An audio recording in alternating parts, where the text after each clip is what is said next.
à tous, on va commencer dans une petite minute.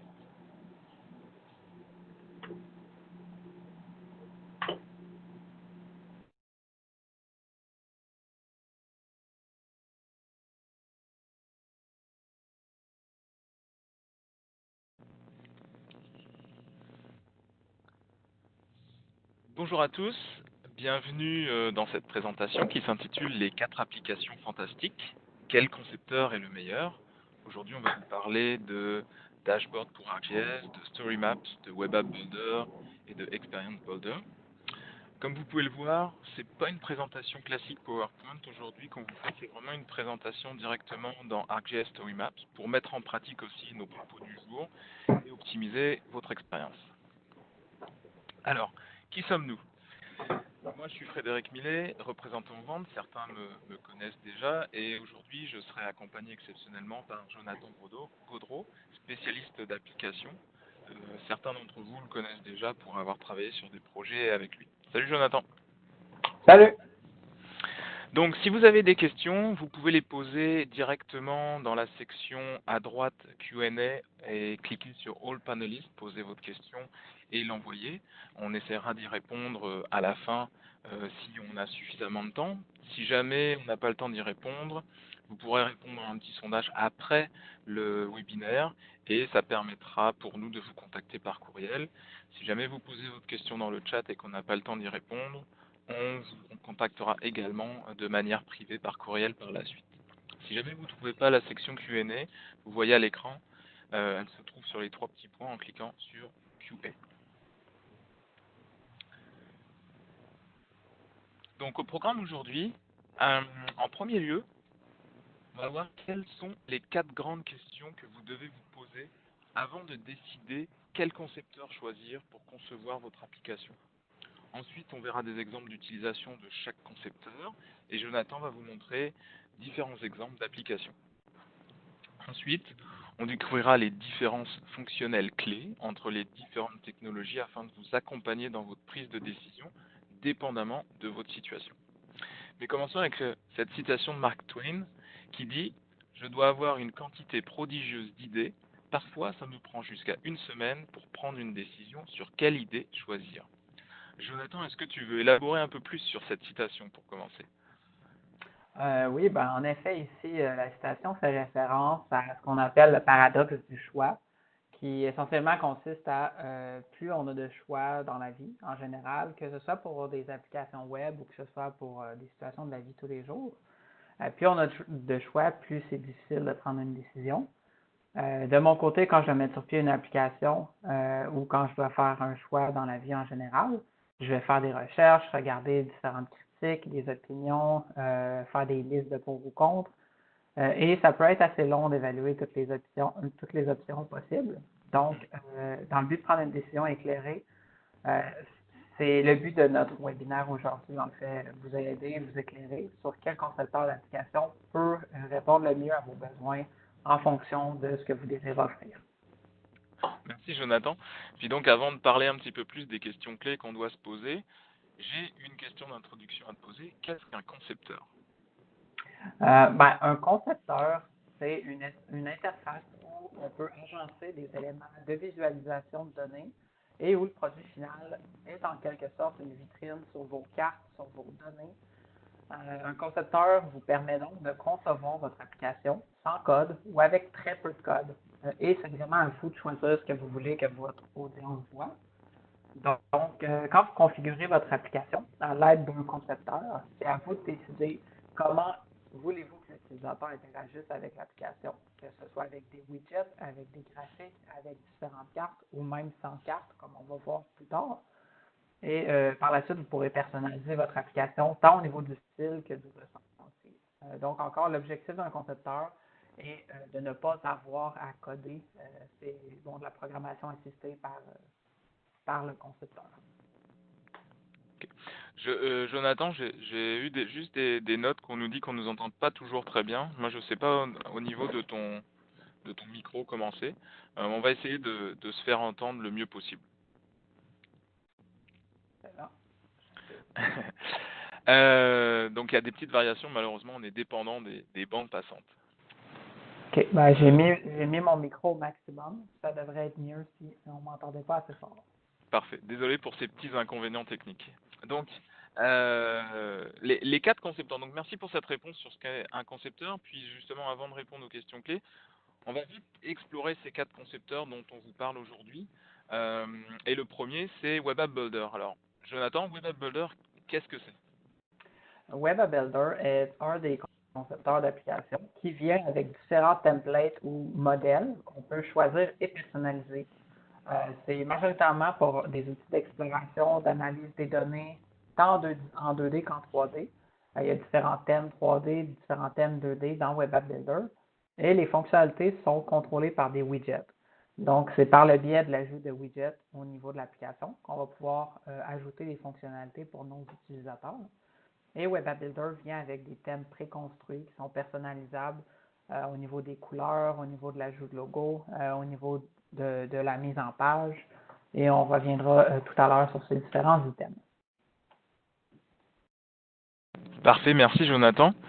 Et puis donc le concepteur suivant, c'est ArcGIS Story Maps. Donc les cartes récits, vous les connaissez depuis maintenant quelques temps, elles sont de plus en plus populaires. Ça se peut que vous soyez familier avec les modèles classiques des Story Maps, mais aujourd'hui, on veut vraiment mettre l'emphase sur cette nouvelle génération de Story Maps, qui est en quelque sorte un guichet unique des Story Maps. Son ancêtre, ce serait probablement le modèle cascade, pour ceux qui ont déjà utilisé ça, mais avec énormément d'améliorations. Donc ça permet d'intégrer des cartes, du texte, des images, des vidéos, du contenu médiatique, des applications à des fins de narration. Donc c'est vraiment le concepteur convivial d'Esri qui permet une navigation très simple dans une narration linéaire. Et par la suite, on a les ArcGIS Dashboards, auparavant Operations Dashboard, pour ceux et celles qui les ont utilisés. Et vous avez certainement vu passer dans les derniers mois maintenant le tableau de bord de John Hopkins sur le suivi de la pandémie de coronavirus, où en fait les données de coronavirus sont exposées sur une carte avec différents graphiques. ArcGIS Dashboard est un outil de visualisation de données dans une seule fenêtre qui se compose de différents éléments, tels que des cartes, des graphiques, des éléments intégrés, c'est-à-dire du contenu intégré, et des indicateurs qui vont venir interagir ensemble. Donc, il y a une possibilité ici d'interactivité dynamique entre les différentes composantes, au moyen de filtres, par exemple. Et c'est utilisé majoritairement pour tout ce qui est suivi des actifs ou suivi de son environnement. Les dashboards ArcGIS permettent une personnalisation très flexible au niveau de l'interface. On va aussi le voir plus tard aujourd'hui. Parfait, merci. Et puis donc le dernier dont on va vous parler aujourd'hui, c'est ArcGIS Experience Builder. Donc c'est vraiment un concepteur d'application qui est beaucoup plus récent. C'est un outil qui permet de créer une expérience plus immersive, qui utilise du texte, des cartes, des scènes, des médias et d'autres fonctionnalités SIG. Elle n'est pas contrainte à une narration linéaire, comme le récit géographique. Et la partie très cool de cette app, en fait, c'est la possibilité de créer des applications au sein même d'expériences. Donc, ça amène beaucoup plus de flexibilité. Alors évidemment, cette flexibilité, elle vient aussi avec un peu plus de complexité, mais elle permet quand même de contrôler l'esthétique et les fonctionnalités de A à Z. Donc on l'a dit en introduction, on a 4 questions très importantes à se poser avant de sélectionner un concepteur. La première, c'est quel est le but de votre application, c'est-à-dire savoir pourquoi on construit cette application. Ensuite, quel est le public cible. Question numéro 3, combien de temps on dispose pour livrer une application? Et la dernière question, c'est quelle est la quantité d'informations qu'on souhaite présenter? Donc la première question, c'est quel est le but de votre application? Alors, si le but premier de votre application, c'est d'informer votre public en exposant simplement vos données, à ce moment-là, il y a une solution dont Jonathan va vous parler. Oui, donc, comme le disait Frédéric, si votre but est vraiment de dire aux citoyens, au grand public ou à vos employés internes, jetez un coup d'œil à cette carte, interagissez avec les différentes données vectorielles qu'on a. Web App Builder ici, c'est un de vos outils de choix qui permet la visualisation SIG la plus simple. Ici, on a une carte, on a de la donnée vectorielle, Puis on peut interroger la donnée en cliquant sur les différents éléments. Donc, je peux aller interroger ma couche de points ici, mes distributrices d'eau, mes pistes cyclables. Donc, l'application qu'on a ici est une application qui montre les différents sentiers récréatifs et les pistes cyclables de la ville de Cornwall. Et elle est très minimaliste ici. Vraiment, l'objectif est de faire parler les données et que l'utilisateur puisse naviguer comme bon il ou elle désire avec la donnée. Donc ici, l'objectif, c'est un objectif axé sur les données. Donc, pour toute application centrée sur la carte, Web App Builder est vraiment l'option numéro 1. Parfait, merci Jonathan. Et donc, si l'objectif et le but de l'application, c'est dans un autre ordre d'idée, de demander au public d'explorer et d'exposer ces données de manière interactive, qu'est-ce que tu utiliserais? Ben, ici, la question à se poser est à savoir, est-ce que vous souhaitez que les utilisateurs interagissent avec les cartes, avec les données, pour obtenir plus d'informations via différents outils, différents filtres? Si oui, ArcGIS Dashboard est une très bonne option. Les tableaux de bord viennent permettre plus d'options pour permettre à l'utilisateur d'explorer les données comme il le souhaite. On a peu de texte ici à noter. On remarque vraiment qu'il n'y a pas beaucoup de texte, il n'y a pas d'instruction en tant que telle. L'objectif encore est axé sur la donnée. L'application parle en tant que telle via ses filtres, via ses sélecteurs. Et l'exemple qu'on a ici, c'est un exemple de tableau de bord qui présente les restaurants de hamburgers à Halifax. Et l'application a été conçue pour un journal local qui s'appelle La fonctionnalité qui est mise en valeur ici est la fonctionnalité de filtrer. Donc, si je suis une personne à Halifax qui désire aller manger un burger, je peux filtrer, par exemple, des burgers à 6 je peux filtrer des restrictions alimentaires, ou par exemple, je peux aller voir les choix de burgers vegan à Halifax, comme ce burger au seitan grillé.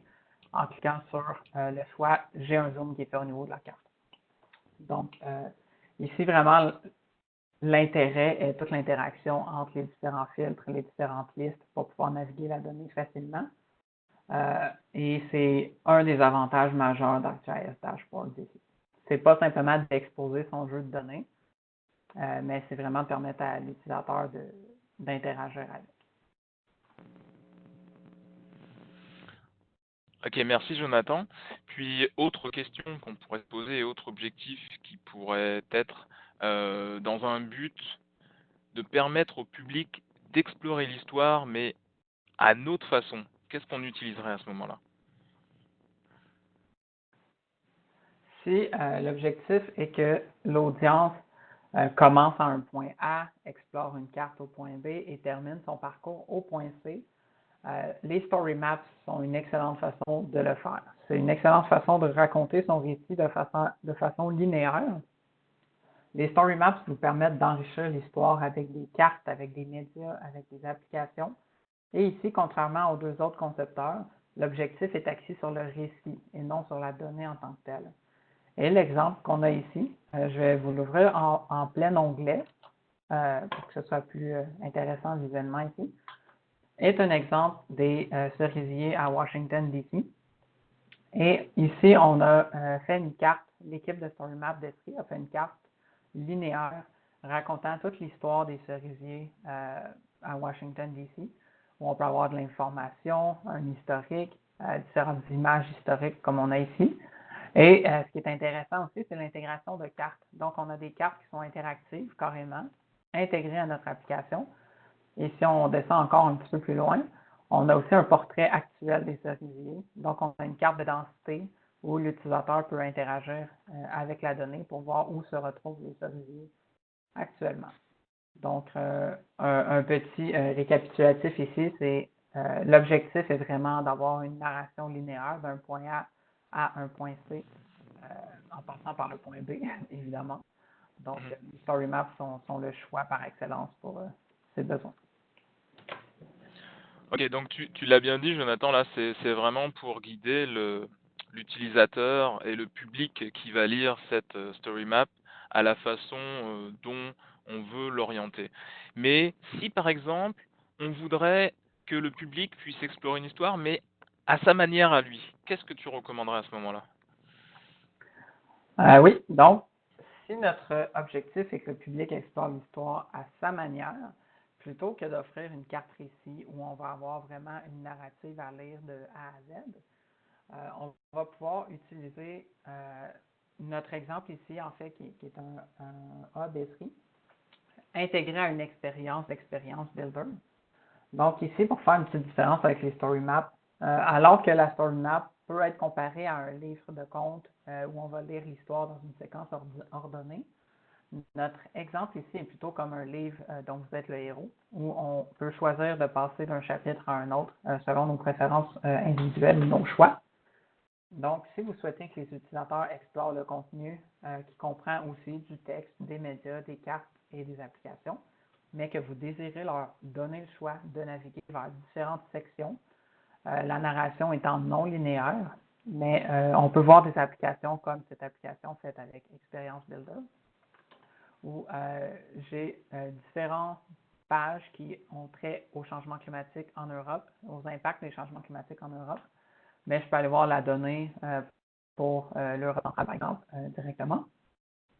Et la différence avec l'histoire des fleurs de cerisier est que ici, je parcours l'histoire vraiment à ma façon. Donc, la chose à se rappeler est la capacité d'avoir l'équivalent d'un récit. Je pourrais avoir une application pleine page avec une narrative, des images, des vidéos. Par contre, je peux avoir beaucoup de choix au niveau de la direction que j'entreprends. Donc, le public ici a la liberté de choisir quelle histoire ils veulent lire, essentiellement. Ok, merci Jonathan. La question suivante qu'il faut se poser, c'est qui est le public? Donc c'est très important de savoir votre audience. Qui est votre audience? Le plus spécifique vous serez, meilleure sera votre position, à savoir quel concepteur utiliser en fonction de votre public. Donc, on a séparé l'audience en 4 groupes. Le premier groupe, ce sont les 4 supérieurs et exécutifs, c'est-à-dire que leur temps est souvent limité, on va aller à l'essentiel, il n'y a pas forcément besoin d'explorer les données et ils veulent surtout voir à haut niveau un résumé d'une situation. Donc, les recommandations qu'on a dans ces cas-là, pour ce public-là, c'est ArcGIS Dashboard et Web App Builder. Jonathan, veux-tu nous montrer un exemple avec le TransLink Transit Services Performance Review? Oui, donc si j'ouvre l'application ici, qui est une application qui est conçue par TransLink en Colombie-Britannique, on voit tout de suite que c'est une Story Map Series, qui est un des modèles classiques de Story Map, dans laquelle ils ont intégré un dashboard. L'objectif encore de l'application ici est une exploration de données par le personnel spécialisé. Un tableau de bord, c'est l'outil par excellence des preneurs de décision dans les différentes organisations, où on va voir dans cet exemple-ci des statistiques sur l'embarquement, des tendances annuelles, des statistiques par région, des statistiques quotidiennes même, et où on va pouvoir filtrer par les différentes lignes. Donc, si je clique ici, par exemple, d'avoir choisi cette ligne ou cette ligne va venir filtrer non seulement ma carte, mais aussi les différents histogrammes et graphiques que j'ai dans mon application. Ici encore, il n'y a pas beaucoup de texte. L'accent est vraiment mis sur l'information, sur la statistique, sur les graphiques. Et ça donne un portrait très rapide de la situation, qui est encore un petit choix pour les preneurs de décision. Merci Jonathan. La deuxième audience qu'on a identifiée, ce sont les spécialistes en dehors de votre organisation. Donc là, il y a des contraintes qui sont relatives à la connaissance de la symbologie, la terminologie, le vocabulaire que vous employez, avec aussi pour but de donner plus de contrôle sur les données à ce groupe-là. Donc, ça permet aussi d'augmenter le niveau de détail en termes de données. Et à ce moment-là, on va recommander Experience Builder, Web App Builder ou ArcGIS Dashboard en fonction de vos connaissances. Jonathan va vous montrer un autre exemple, cette fois-ci, le Alberta Interactive Minerals Map, qui est une carte intéressante aussi à voir. Oui, comme disait Frédéric, je vous présente une carte qui montre la composition géologique de l'Alberta et qui a été faite par l'Agence de l'énergie albertaine. Ici, on est dans Web App Builder. On a différents widgets qui ont été ajoutés à l'application. Même si je ne suis pas un expert, ou en fait, même si je ne connais absolument rien de la géologie et de l'industrie minière, mais rapidement, je me retrouve dans l'application parce que les widgets de Web App Builder sont des widgets qu'on voit assez fréquemment Il y a beaucoup d'applications et l'objectif ici est vraiment de permettre aux utilisateurs de faire différents filtres, faire différentes recherches. Donc, je pourrais chercher, par exemple, un graphique qui me montre le compte en grenat dans une région donnée. Je peux choisir d'utiliser un filtre spatial pour limiter l'étendue. Et ici, mon histogramme se fait me montrant le compte en grenat avec une interaction quand même au niveau de la souris. Dans le même ordre d'idée, je peux aussi effectuer différentes recherches. Donc ici, c'est des recherches qui sont préconfigurées pour les experts qui sont en dehors de l'organisation ou dans d'autres scénarios à l'intérieur de l'organisation, où je permets en fait d'exécuter différentes recherches à l'avance, de configurer ces recherches plutôt, et de permettre aux utilisateurs d'aller interagir avec la donnée plus facilement. Donc, on voit ici qu'un spécialiste de l'industrie minière comprendrait très bien cette application-là. Et c'est un type d'application vraiment utile quand des gens en dehors de l'organisation doivent utiliser l'application. On a même en fait possibilité de mesurer, on a possibilité d'imprimer une carte en PDF avant, par exemple, de partir sur le terrain. Donc, l'intégration d'outils spécifiques, d'outils pointus pour l'utilisateur final sont ce qu'on va voir majoritairement dans Web App Builder. Et Jonathan, je crois que tu peux aussi remontrer rapidement dans cette application-là qu'on peut accéder aux données.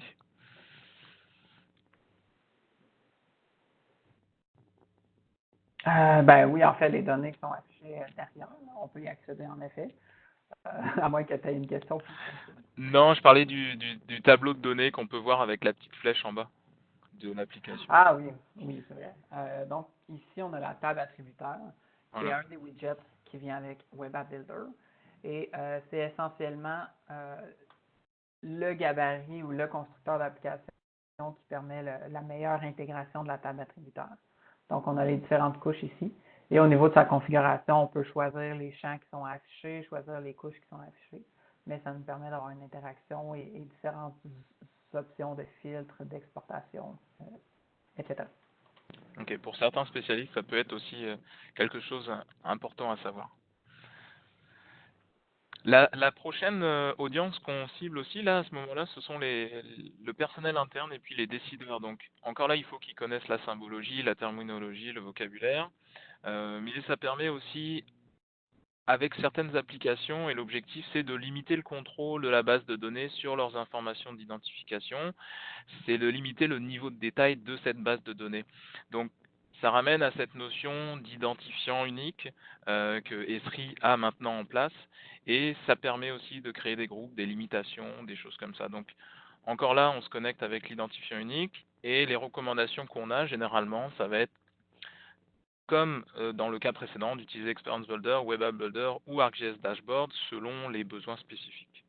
Je vais laisser Jonathan vous montrer maintenant le Indiana Department of Natural Resources Staff Page, qui est vraiment un usage interne.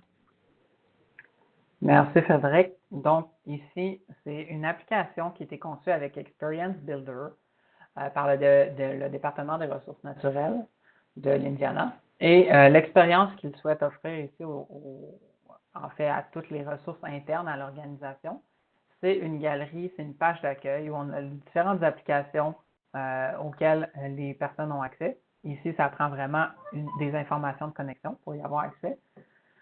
Et on a une description des différentes applications. On a une vignette qui nous dit rapidement est-ce que c'est une web app, est-ce que c'est restreint ou c'est disponible à tous. Et certaines ici nous indiquent qu'on a besoin d'une information de connexion avec un adresse courriel pour y accéder. Donc ici, c'est vraiment un exemple d'application qui répond à des besoins internes. Si on peut penser à une division d'une municipalité ou à un ministère où on a différentes applications pour le personnel interne, mais Experience Builder peut être une très bonne manière d'offrir une page d'accueil ou une galerie ciblée pour ces différents utilisateurs. Merci Jonathan. Puis la dernière audience qu'on peut cibler et puis qui est une des plus utilisées aussi, notamment pour les story maps, c'est le public. Donc si l'audience c'est le public, ça peut être un peu plus complexe de choisir. Il faut vraiment retourner à la première question initiale qui est quel est l'objectif de votre application. Donc n'oubliez pas que tout le monde peut voir votre application si vous adressez au public et que vous la rendez publique, et ils ne seront pas tous probablement familiers avec la terminologie, la symbologie, donc il y aura peut-être besoin d'un peu plus d'explications pour les guider et puis pour orienter votre public à bien comprendre qu'est-ce que vous voulez montrer. Donc la question c'est pourquoi partager ces données, qu'est-ce que vous voulez que le public fasse avec vos données et quel est le résultat final souhaité.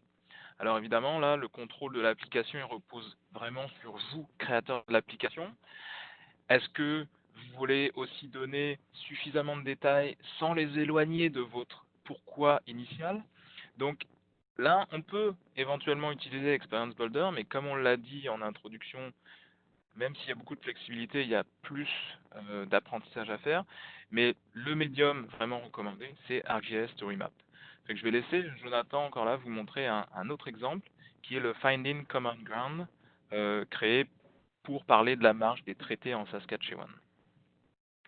Exactement. Donc, ici, je m'assurerai que je ne fais pas sur mute. Donc, ici, on a une story map qui a été créée par des étudiants et des étudiantes en Saskatchewan sur la marche des traités. Et ici, c'est vraiment les étudiants qui partagent leur expérience et leurs réflexions sur ce qu'ils ont appris afin d'informer l'audience. Donc, c'est une très, très longue story map, comme vous pouvez remarquer avec la barre de défilement en haut à droite. Et ils utilisent beaucoup de visuels afin de stimuler un sentiment d'appartenance, de faire transparaître une émotion. Et vraiment, l'objectif du récit géographique est de répondre à ces besoins sous une narrative linéaire. Donc ici, comme Frédéric disait, on parle du grand public.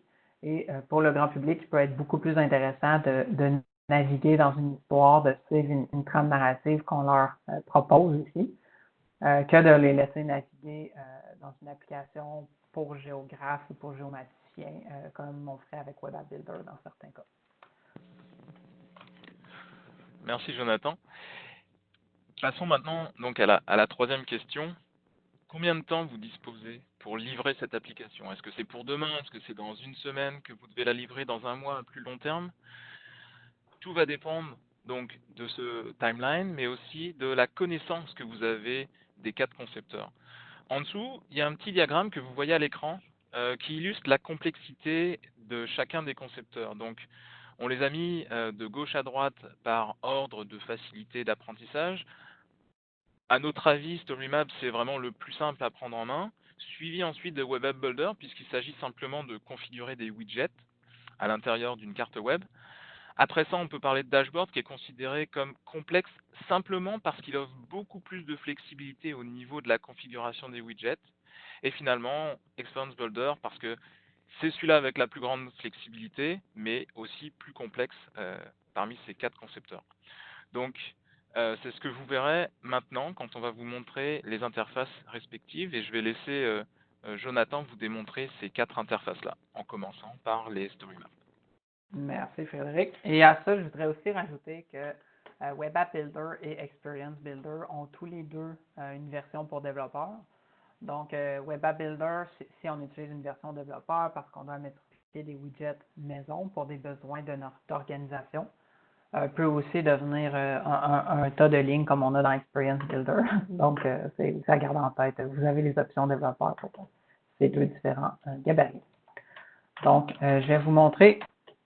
Ici, je suis dans le concepteur de Story Map. Donc, on a une Story Map ici pour certaines informations que la région du Québec désire mettre de l'avant. Et si vous avez déjà conçu des pages web avec différents outils de concepteur de pages web, on peut voir ici, c'est très similaire en fait. Si je veux ajouter une liste, un paragraphe, un bouton, un séparateur, c'est relativement simple à faire. Je peux ajouter un paragraphe pour construire ma story map comme ça. Et sous mon paragraphe, je pourrais décider d'ajouter une vidéo, une image, une application en tant que telle via ce qu'on appelle un iframe, où je pourrais directement aller chercher une de mes cartes. Par exemple, je prends cette carte ici. C'est une des cartes dans mon organisation ArcGIS qui ici a simplement un service de trafic et insérer la carte directement dans ma story map.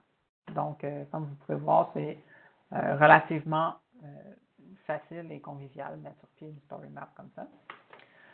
Par la suite, si on se déplace dans Web App Builder, L'interface de configuration de Web App Builder me montre à son ouverture les différents thèmes. Donc, je peux choisir un thème qui répond à mes besoins donnés.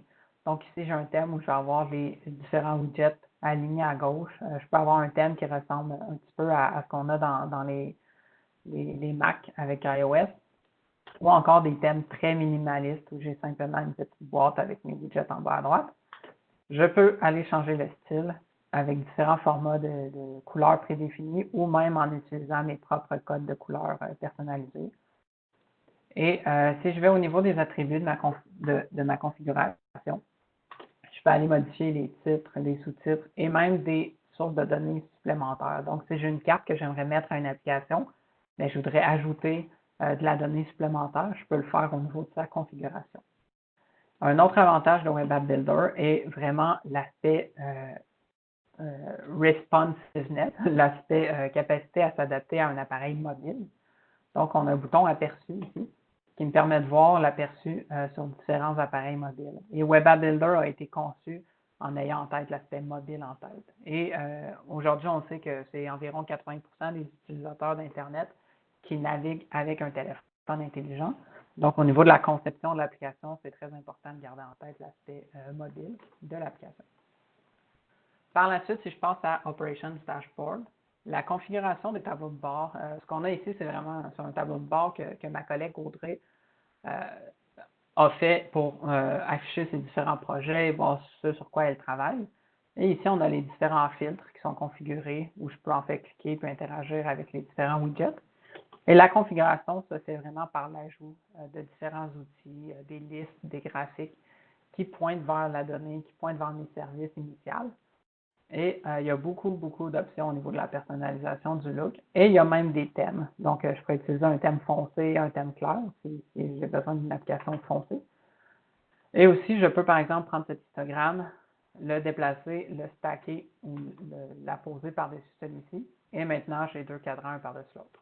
Donc, si on pense à un tableau de bord relativement important qu'on doit faire à l'interne, mais ArcGIS Dashboard permet vraiment d'avoir énormément d'indicateurs qui vont être empilés les uns sur les autres.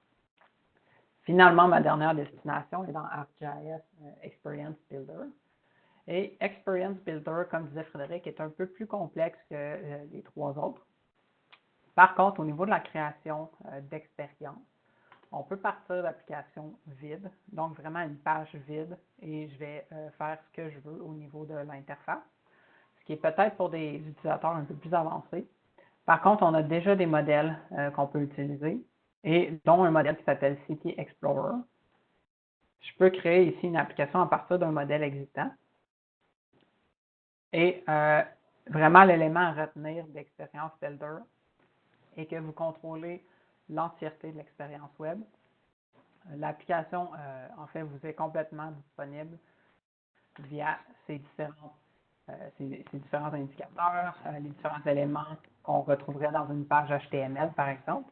Et ici, si je clique sur cette liste, par exemple, mais ma liste pointe vers une source de données qui est une couche dans mon organisation ArcGIS Online. Et ma liste a une action de déplacer sur ma carte. Donc, au moment d'attacher mes différents éléments, je peux même tester en utilisant une vue dynamique et je peux tester le comportement de mon application comme ça.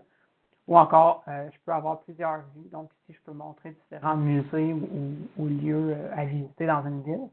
Et je peux aussi avoir un onglet détails pour ouvrir dans une nouvelle page les détails de l'élément en tant que tel. Donc, je vais te repasser la parole, Frédéric. Merci beaucoup. Puis je précise aussi que ces quatre concepteurs et ces quatre applications, que sont Web App Builder, StoryMap, Experience et Dashboard, sont inclus avec votre compte ArcGIS Online. Donc, si vous êtes sous contrat de maintenance, vous avez déjà accès à ces quatre applications et ces quatre concepteurs. Il n'y a pas de frais additionnels. Et la dernière question donc qu'on posait en introduction, c'est quelle quantité d'informations souhaitez-vous présenter? Et quel est le niveau de complexité en fait? Donc ça dépend évidemment des trois questions précédentes, c'est-à-dire votre objectif, votre public et le temps que vous avez ainsi que la connaissance du produit. Et pour répondre à cette question-là, on a décidé de le séparer entre nos applications centrées sur les données et nos applications axées sur la narration. Donc je vais laisser Jonathan vous parler des choix et des différences quand les applications sont axées sur les données. Merci. Oui, donc, comme on parlait au niveau des applications axées sur les données plus tôt, Web App Builder et ArcGIS Dashboard sont vraiment les choix par excellence. Parce que Experience Builder est un petit peu dans une catégorie à part où on a en fait à la fois la capacité de travailler sur la donnée que de faire une narration. Mais ici, Web App Builder va être utilisé pour, en fait, les applications qui sont d'une page où on a vraiment la carte comme élément central de l'application. Et on peut avoir une interaction des utilisateurs avec différents widgets. Donc, l'interaction peut aller de très simple à très complexe si on utilise des widgets qui ont de la logique d'affaires très complexe. Et il y a de nombreux widgets. On parle d'une cinquantaine de widgets en ce moment qui permettent de nombreuses options fonctionnelles. Et puisque Web App Builder a une version développeur, il y a aussi beaucoup de widgets personnalisés qui se retrouvent sur GitHub, par exemple, ou dans différents forums de développeurs. Ensuite, Experience Builder est très utilisé au niveau du modèle d'application plein écran vierge parce qu'il nous permet de personnaliser complètement la mise en page. Avec Web App Builder, parfois, en fait, il faut vivre avec le layout qui est présenté, avec le cadrage qui est présenté dans les différents thèmes, si on ne les développe pas nous-mêmes. Et ici, Experience Builder vous permet de faire absolument ce que vous voulez. Par contre, il y a environ 15 widgets pour l'instant. Donc, Web App Builder a beaucoup plus de widgets à l'heure actuelle. Donc, en résumé, Experience Builder est un peu plus pour le look, pour le ressenti, que Web App Builder qui va plutôt être pour des fonctionnalités plus poussées.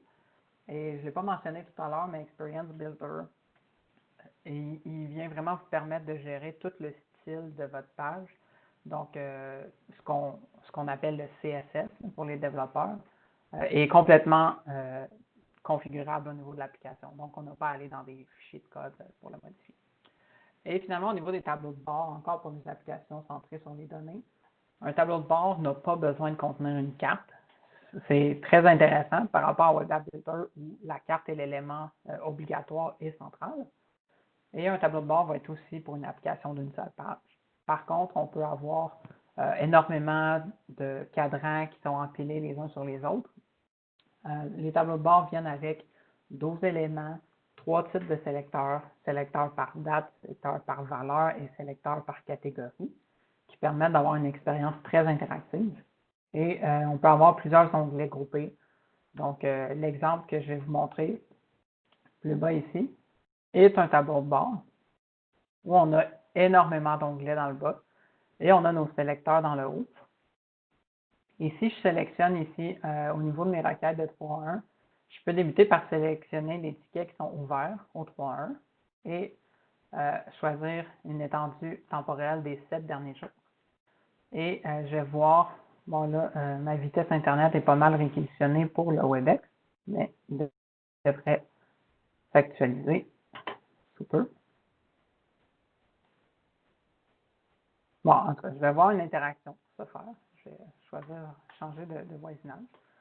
Et ici, j'ai différents onglets. Et mes sélecteurs ici s'appliquent à chacun de mes onglets. Donc, je peux naviguer dans mon application, aller voir tout ce qui est lié à mes requêtes de 3.1 au niveau environnemental, au niveau de gestion des déchets. Et j'ai simplement fait quelques choix dans le haut. Donc, ici, c'est l'interactivité qui est importante. Et c'est encore une fois une application centrée sur la donnée. On n'a pas de narrative, on n'a pas de texte, mais les utilisateurs savent tout de suite quoi faire avec l'application. Merci Jonathan. Et moi, je vais vous parler rapidement des applications axées sur le récit, c'est-à-dire si vous avez du texte, des médias, des maps, des apps. Donc, c'est une des questions clés à se poser, c'est quelle quantité de texte vous avez, est-ce que vos récits est composé d'applications. Donc, à ce moment-là, on va vraiment parler de StoryMap et d'Experience Builder. Alors, StoryMap, c'est bien parce qu'il n'y a pas trop, s'il n'y a pas trop de texte ou de contenu nécessaire pour délivrer votre message.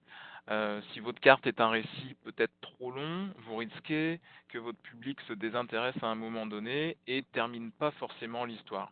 Donc ça va à l'encontre du but de cette application car vous voulez que quelqu'un qui commence au point A termine au point C en passant par le point B, comme Jonathan le mentionnait tout à l'heure, et digère tout ce qui se trouve entre le début et la fin. Donc Ça permet aussi de décomposer avec des cartes du contenu médiatique et des applications pour vraiment faire une structure qui fait du sens de manière narrative. Experience Builder, c'est si vous avez beaucoup d'informations à partager, ça permet de diviser les informations en sections, de les diffuser sur plusieurs pages.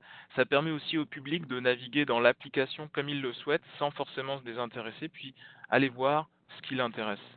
Évidemment, avec Experience Builder, il y a la possibilité de créer des applications dans le générateur à côté d'un récit simultanément. Donc c'est vraiment une option à ne pas négliger. Donc, je, on pourrait résumer tout ça avec les conseils pratiques, et ça conclut donc en fait cette première section sur les questions à se poser. Mais les conseils pratiques, en premier lieu, c'est que faut-il utiliser pour livrer un produit plus simple maintenant et peut-être plus complexe plus tard. Donc, vous avez peut-être été dans une situation où vous deviez sortir une application rapidement parce qu'on vous l'a demandé pour demain, pour après-demain, pour dans une semaine. Et il n'y a pas forcément un concepteur mieux adapté que d'autres, mais il y en a qui sont plus complexes à mettre en place ou alors que vous ne connaissez pas encore en détail. Donc, en admettant que votre livrable doit être une application d'une page, Jonathan, ce serait quoi les avantages avec Web App Builder et Experience Builder? Oui, au niveau de Web App Builder, les avantages sont vraiment au niveau de l'interface de configuration qui est très simple et de la quantité de gabarits, de la quantité de thèmes que vous pouvez utiliser. Par contre, au niveau des inconvénients, la personnalisation est un peu plus limitée au niveau du look et du style. Par contre, Experience Builder, si vous détenez de plus de temps pour votre préparation, pour votre mise sur pied d'application, peut être intéressant parce qu'au niveau des avantages, c'est beaucoup la flexibilité au niveau de l'esthétique, de la disposition de l'application. Et au niveau des inconvénients, vous allez assurément avoir besoin d'un certain niveau de connaissance pour naviguer dans le constructeur. Il y a une petite courbe d'apprentissage. Et le conseil, en fait, serait de sélectionner un des modèles qui est centré sur la carte dans les modèles d'Experience Builder. Et comme ça, vous allez déjà pouvoir débuter avec une application conçue où vous allez pouvoir modifier, ajouter certaines fonctionnalités. Mais dans l'immédiat, Web App Builder permet beaucoup plus rapidement de mettre sur pied une application. Merci Jonathan. Puis si le livrable est une narration et qu'on doit la livrer rapidement, mettons 1 ou 2 jours, quels sont les avantages et inconvénients entre Story Maps et Experience Builder? Ici, au niveau de la Story Map, les avantages sont, comme je vous ai montré plus tôt, la très, très grosse facilité d'utilisation. Donc, l'interface de configuration est simple. Par contre, au niveau des inconvénients, ça ne va pas nécessairement inclure tout le contenu ou toutes les interactions, les actions et les interactions que vous allez désirer. Le conseil serait de prendre la quantité minimale de contenu nécessaire pour livrer votre message à votre public. Et si vous détenez de plus de temps, mais encore une fois, Experience Builder est l'option de mise. Et on retrouve essentiellement les mêmes inconvénients que tout à l'heure. C'est le niveau de connaissance technique peut-être requis au niveau de la navigation dans l'outil. Et les avantages qu'offre la flexibilité au niveau du style sont aussi très intéressants. Et un conseil ici, c'est de sélectionner un gabarit d'Experience Builder qui a plusieurs pages. Comme ça, vous allez pouvoir mettre différents éléments de votre récit en plusieurs pages et éviter d'avoir une story map excessivement longue à lire, ce qui peut aussi permettre aux utilisateurs de lire une page, lire 2 pages et revenir plus tard pour compléter, ce qu'on peut moins faire avec une story map. Merci Jonathan. Puis si le livrable, c'est de démontrer rapidement des indicateurs et des graphiques, quelles seraient les solutions avec leurs avantages et leurs inconvénients? Ici, la solution de mise serait ArcGIS Hub, qui est un peu une surprise parce qu'on n'en a pas parlé auparavant. C'est essentiellement parce que le Hub est un concepteur de site web et non un concepteur d'applications cartographiques. Maintenant, les avantages, c'est que les hubs sont très faciles et simples à configurer et c'est un moyen de simplement afficher des données dans une page web. Au niveau des inconvénients, l'interactivité avec les données est plus limitée par rapport au tableau de bord. Et encore une fois, si vous avez de plus de temps, ça vaut la peine de développer un tableau de bord pour pouvoir avoir une interaction avec les données, une interaction avec les utilisateurs. Et au niveau des inconvénients, les tableaux de bord nécessitent peut-être beaucoup plus de temps pour configurer tous les cadrans, tous les histogrammes, sélectionner les couleurs pour vos différentes bandes dans vos histogrammes, mais le résultat final va être beaucoup plus interactif.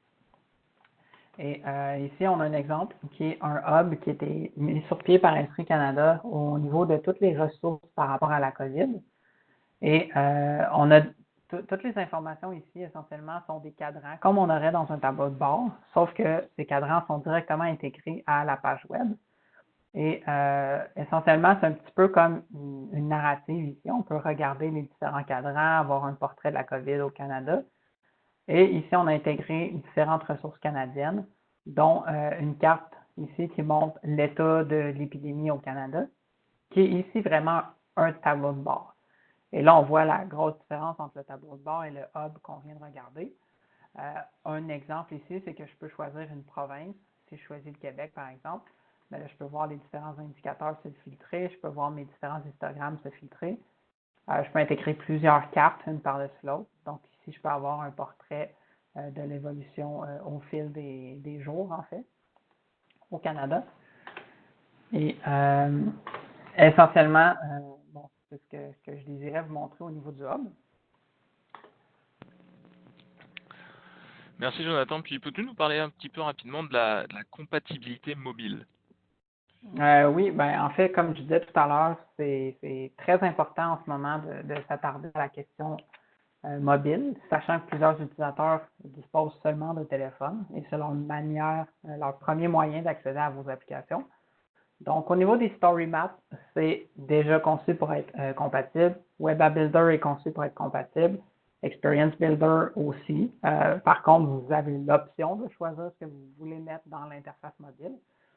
Et les dashboards ne le sont pas, parce qu'un dashboard est vraiment fait pour afficher en plein écran un tableau de bord avec plusieurs indicateurs, plusieurs graphiques.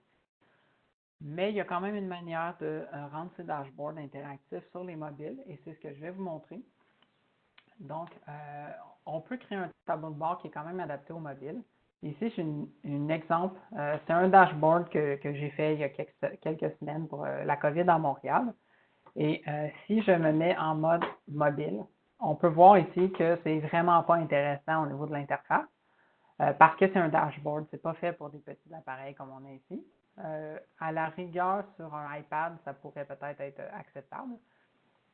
Donc, ce qu'on va faire avec ça est de créer une expérience dans Experience Builder. Donc, ici, j'ai le même dashboard, sauf que c'est une application qui est dans Experience Builder. Et si je me mets en mode mobile, la différence ici, à partir d'un certain seuil d'écran, évidemment, mais j'ai une autre application qui vient prendre la place, qui est vraiment une application minimale où on va avoir moins de cadrans. On va voir nos différents histogrammes si on les veut quand même, mais ils vont se retrouver dans d'autres écrans et non tous un sur l'autre. Et comment on fait ça essentiellement? C'est relativement facile. Si je suis dans Experience Builder, je vais me faire une application d'une page. Et dans mon application, j'ai vraiment tout simplement incorporé l'URL vers mon tableau de bord. Et dans Experience Builder, on peut voir ici qu'on peut configurer des comportements différents sur les tablettes, sur les téléphones. Et sur les téléphones, on peut voir qu'on a choisi Custom. Et à la place, on a remplacé notre URL par un autre tableau de bord qu'on a fait. Et donc, on fait deux tableaux de bord, un pour le web, un pour le mobile. Et via Experience Builder, on combine ces deux tableaux de bord-là dans deux interfaces différentes. Ça peut sembler complexe. Vous pourrez aller voir la documentation. La documentation explique très bien comment le faire. Et même, j'ai une collègue, Émilie, qui a fait un webinaire qui montre essentiellement comment faire ce que je viens de vous montrer ici. Merci Jonathan. Donc les points clés à retenir aujourd'hui, c'est que la sélection du concepteur d'application se fait en fonction des réponses aux 4 questions qu'on a dit initialement, c'est-à-dire qu'essayez-vous de réaliser avec l'application, à qui s'adresse cette application, avez-vous peu de temps ou beaucoup de temps avant que l'application soit livrée et présentez-vous un peu d'informations ou beaucoup Et en fait, est-ce que cette application est axée sur les données ou sur la narration? Ce sont vraiment les questions clés. Ensuite, ce qu'il faut savoir, c'est que tous les concepteurs d'applications restent flexibles et peuvent être utilisés dans différentes situations. Donc, faut pas penser qu'il y a une seule application pour une situation, mais c'est pas parce que vous devez livrer à votre personnel interne que vous devez nécessairement utiliser un tableau de bord, par exemple. Ce que vous pouvez faire aussi, c'est de combiner les applications. Donc, les applications elles peuvent être intégrées à d'autres applications. Utilisez cette astuce pour créer un livrable plus complet. Puis il faut surtout ne pas oublier qu'on peut s'amuser avec ces applications-là. Il faut prendre le temps de les explorer, bien sûr, quand on en a l'occasion. Mais c'est sûr que certaines peuvent être un peu plus complexes que d'autres. Mais ça vaut la peine de connaître les navigations de base de chacun. Euh, on va arriver vers la fin. On a quelques questions qui sont sorties, puis on va essayer d'y répondre du mieux possible. Je vais simplement vous reparler rapidement en termes de ressources des formations à venir. À très court terme, on a une formation sur ArcGIS Online pour les éditeurs le 5 juin. On a ArcGIS Online pour les administrateurs le 8 juin. Et le cours de plus en plus populaire de migration entre ArcMap et ArcGIS Pro, pardon, le 11 et 12 juin. Donc ces trois formations seront données en français dans les prochains jours. Jonathan, on va faire une petite séance de questions-réponses. Mhm. Avant d'en parler, juste mentionner si vous connaissez votre directeur de compte, que vous avez des questions par rapport à cette présentation, que vous voulez en savoir plus sur certaines des applications, n'hésitez pas à contacter votre directeur de compte directement. Si vous n'en avez pas encore, vous pouvez me contacter, moi, Frédéric Millet, ou envoyer votre courriel à une adresse générale qui serait infoquebec@commercialesri.ca. Et donc, une des questions qui a été posée, Jonathan, et je la trouve très pertinente comme question, c'était de savoir, en fait, si, par exemple, quelqu'un a besoin de sortir une application très rapidement et qu'il utilise Web App Builder. Puis après ça, il veut l'améliorer. Est-ce qu'il peut reprendre ce qu'il a fait dans Web App Builder pour la basculer dans Experience Builder euh, et continuer à travailler dans Experience Builder ce qu'il avait initialement fait dans Web App Builder?